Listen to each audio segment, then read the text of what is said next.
ชาเขียวแล้วก็ชาไทยขนมปังกี่บาท 15 บาท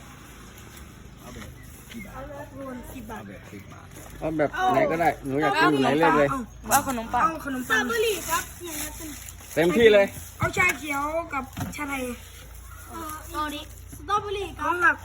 สตรอเบอรี่ผมกับสีทู เดี๋ยวตอนเย็นก็ ครับมะนาว เตะบอลเอาตังค์ขึ้นเหมือนเดิมแหละ บอกแม่ด้วยนะ เอาค่าขนมมาเยอะ ใช่ ชูถ้าอยู่สนามช้างเราต้องเรียกว่าอะไร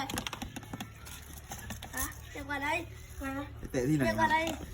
ลูก ๆ เนี่ยครับสนามนี่เลยครับ อ๋อสนาม อย่าทูไง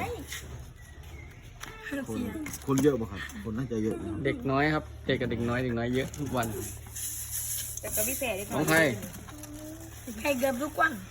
ไทยแพ้ทุกวัน 10 บาท ก็ขนมปัง มีโอ